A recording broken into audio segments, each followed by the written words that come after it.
السلام علیکم ناظرین، ایزی مارکیٹنگ کے یوٹیوب چینل پہ خوش آمدید۔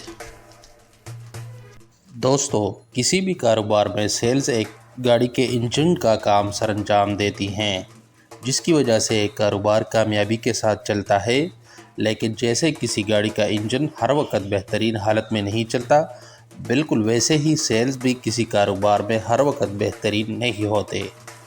آج کے اس ویڈیو میں ہم اس پر بات کریں گے کہ کیسے ہم سیلز کو ہر وقت بہترین رکھ سکتے ہیں، جو کہ ہمارے کاروبار کی کامیابی کی ضمانت ہوں گے۔ صحیح سیلز ٹپس مشوروں کو جاننے کے لیے آپ کو سیلز کے متعلق علم درکار ہوتا ہے، اور وہی علم آج کی اس ویڈیو کا مقصد ہے۔ اس ویڈیو میں ہم آج تقریباً 5 ایسے سیلز ٹپس مشوروں کی بات کریں گے جس کے بدولت آپ اپنے بزنس کے سیلز کو انتہائی بہتر بنا سکتے ہیں۔ تو چلیے بات شروع کرتے ہیں پہلے ٹپ سے۔ ٹپ نمبر 1، اپنے پروڈکٹ سروس کے بارے میں سب کچھ جانیے۔ یہ نہایت ہی اہم ہے کہ آپ اپنے پروڈکٹ سروس کے بارے میں سب کچھ جانیں کہ کیسے وہ آپ کے کسٹمر کے مسئلے کو حل کر سکتا ہے، کیا کیا فیچرز یا خوبیاں ہیں آپ کے پروڈکٹ سروس میں، کیونکہ آپ ایک طرح سے اپنے پروڈکٹ سروس کے سفیر ہیں۔ اگر آپ کو اس کا پتہ نہیں ہوگا، آپ اس کو استعمال نہیں کرتے، تو پھر کوئی اور کیوں کر اس کو خریدے گا، استعمال کرے گا۔ اپنے پروڈکٹ سروس کے متعلق تمام لٹریچر، کاغذی مواد، معلومات پڑھیں اور سمجھیں۔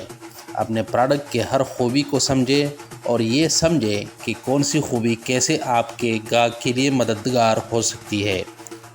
وہ بنیادی سوال جو آپ کا ممکنہ گاہک آپ سے آپ کے پروڈکٹ یا سروس کے متعلق پوچھ سکتا ہے، اور جن کے مطمئن جواب آپ کو آنے چاہیے۔ سوال نمبر 1، مجھے یہ مسئلہ ہے کہ کیا آپ کا پروڈکٹ سروس اس مسئلے کو حل کرنے میں میری مدد کر سکتا ہے؟ سوال نمبر 2، کون سی ترکیب یا ٹیکنالوجی مجھے استعمال کرنی ہوگی جس کی مدد سے میں آپ کے پروڈکٹ یا سروس کے کسی فیچر یا خوبی سے فائدہ اٹھا سکتا ہوں؟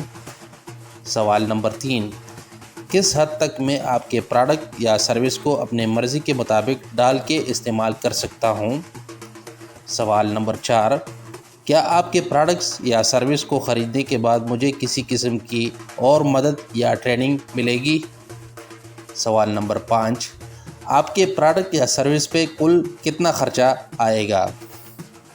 زیادہ تر جو آپ کے گاہک ہوتے ہیں وہ آپ کے پروڈکٹ یا سروس کے ٹیکنیکل تفصیلات میں نہیں جاتے، انہیں تو بس اپنے مسئلے کا حل چاہیے ہوتا ہے۔ اس لیے فقط پروڈکٹ یا سروس کی معلومات ہونے سے آپ ایک کامیاب سیلز مین نہیں بن سکتے، بلکہ آپ کو اپنے کسٹمر کے درد کی دوا بھی بننا چاہیے۔ آپ کو اپنے کسٹمر کی تکلیف کا پتہ بھی ہونا چاہیے۔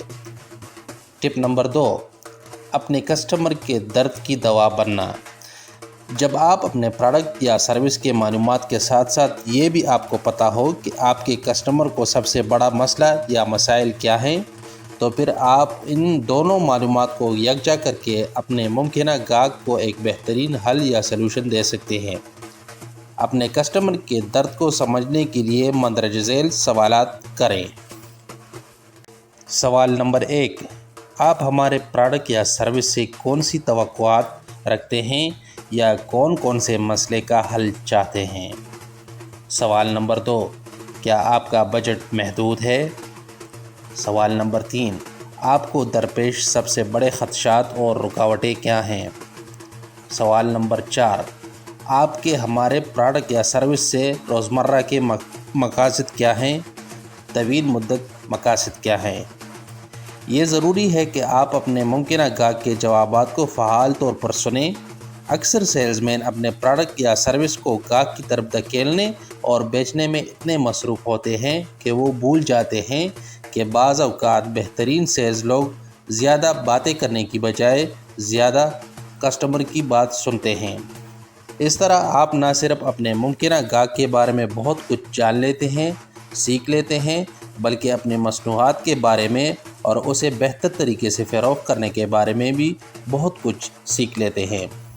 اپنے خریدار کے درد کے نکات پہ مرکوز ایک حل پیش کریں۔ سیلز پچ اس وقت بہترین کام کرتی ہے جب آپ اپنے گاہک کو یہ ظاہر کرتے ہیں کہ آپ ان کی رکاوٹوں مسائل کو سمجھتے ہیں اور آپ کا پروڈکٹ یا سروس ان کے لیے ان مسائل کو بہترین طریقے سے حل کر سکتا ہے۔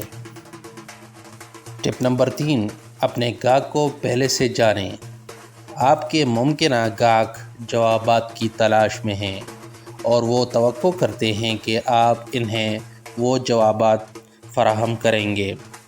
سیلز کے بہترین نکات میں سے ایک یہ ہے کہ تمام میٹنگز کے لیے پیشگی تیاری کریں، ان تمام معلومات کے ساتھ جو آپ کو اپنے ممکنہ صارفین کو کسٹمر میں تبدیل کرنے کے لیے ان کی ضرورت پڑ سکتی ہے۔ اس میں ان کے بارے میں اور ان کے صورتحال کے بارے میں زیادہ سے زیادہ جاننا شامل ہے۔ جیسا کہ کہاوت ہے، انہیں دکھائے کہ آپ انہیں جانتے ہیں۔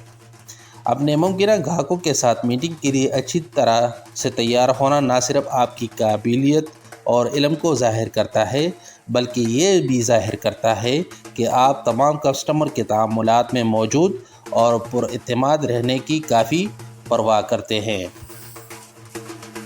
یقینی طور پہ ایسا وقت بھی ہوگا جب آپ کو اپنے ممکنہ گاہک کے ساتھ میٹنگ میں صرف ظاہر ہونا پڑے گا، اور ایسا بھی ہو سکتا ہے کہ بغیر کسی پیشگی اطلاع کے آپ کا ممکنہ گاہک آپ کو ملنے کے لیے کال کرے۔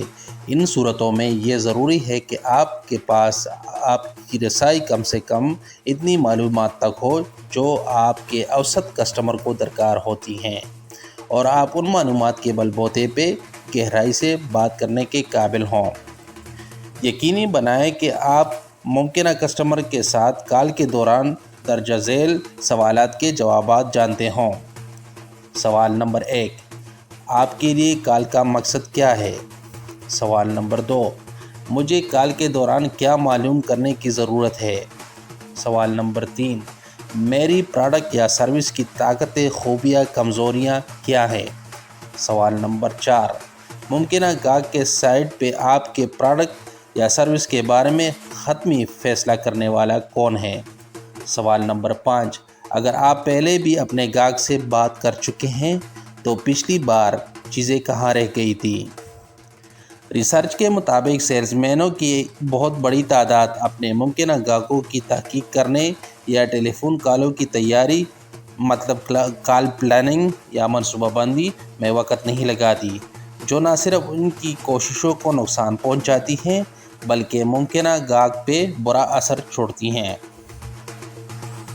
کال پلاننگ یا کال کی منصوبہ بندی آپ کو وہ ضروری معلومات حاصل کرنے میں مدد کرتی ہے جس سے آپ بات چیت کو دونوں اطراف سے فائدہ مند بنا دیتے ہیں، جس کی وجہ سے کسٹمر مطمئن ہو کے آپ سے خریداری کر لیتا ہے۔ ٹپ نمبر 4، اپنے ممکنہ کسٹمر کا ہمیشہ تعاقب کریں۔ اگر کوئی ایسی چیز ہے جس پہ تمام سیلز مین یا سیلز ماہرین متفق ہیں تو وہ ہے فالو اپ، یعنی اپنے ممکنہ گاہک سے پہلے رابطے کے بعد بار بار رابطے کرنے کا مرحلہ۔ مطلب آپ پہلے رابطے کے بعد اپنے ممکنہ گاہک کا تعاقب کرتے ہیں اس وقت تک کہ وہ آپ کے ساتھ ڈیلنگ نہ کر لے۔ اس بات سے کوئی فرق نہیں پڑتا کہ آپ کے پاس مارکیٹ میں بہترین پروڈکٹ یا سروس ہے اور ممکنہ گاہکوں کے ساتھ آپ کی پہلی ملاقاتیں شاندار ہوتی ہیں، اگر آپ بعد میں ان گاہکوں سے تواتر کے ساتھ رابطہ نہیں کرتے تو فروخت کا موقع آپ کی انگلیوں سے پھسل جاتا ہے۔ در حقیقت 80% سیلز میں کم از کم 5 فالو اپس یا 5 بار رابطے کی ضرورت ہوتی ہے۔ ٹپ نمبر 5، ممکنہ گاہک کی طرف سے معذرت یا مسترد ہونے کو بطور ایک موقع لیں۔ سیلز میں تعاقب کرنا اور ممکنہ گاہک کا آفر مسترد کرنا ایک دوسرے کے ساتھ چلتے ہیں۔ مسترد ہونے کا سامنا کرنا ہمیشہ مشکل ہوتا ہے، خاص کر جب آپ ابھی فروخت شروع کر رہے ہوں۔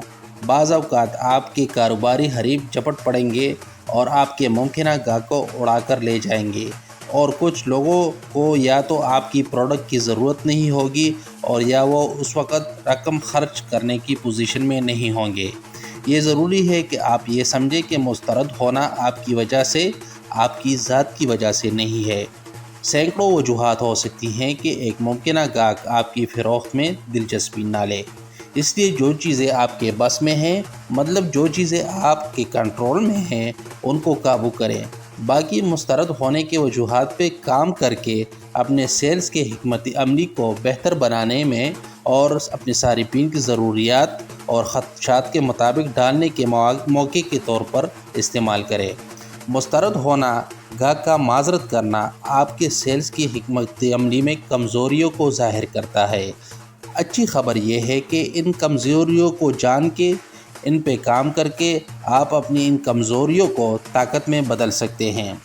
ہر وہ گاہک کے ساتھ رابطہ جو مسترد یا معذرت میں بدل جائے، وہ آپ کو اعصابی، ذہنی طور پہ مضبوط اور آپ کے عزم حوصلے کو نئی طاقت بخشنے میں اہم کردار ادا کرتا ہے۔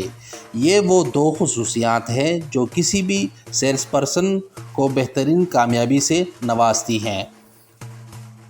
مسترد ہونے کو آپ شکست نہ سمجھیں، بلکہ اسے ترقی کا موقع سمجھیں۔ تو جناب، یہ ہوگی آج کی ویڈیو۔ مزید ایسی انفارمیشنل ویڈیوز کے لیے ایزی مارکیٹنگ کے اس چینل کو سبسکرائب کریں اور ساتھ والی گھنٹی کے نشان کو دبائیں اور اس ویڈیو کو لائک کریں تاکہ آپ کو ہماری ہر ویڈیو بر وقت ملتی رہے۔ اور اردو میں کاروبار کے متعلق مزید مواد، مشورے، بزنس آئیڈیاز کے لیے ایزی مارکیٹنگ کے اس ویب سائٹ کو وزٹ کریں اور اپنی ای میل سے اس ویب سائٹ کو بھی سبسکرائب کریں تاکہ آپ کو مستقبل کے تمام آرٹیکلز، مشورے بذریعہ ای میل بالکل فری میں موصول ہوں۔ بہت بہت شکریہ۔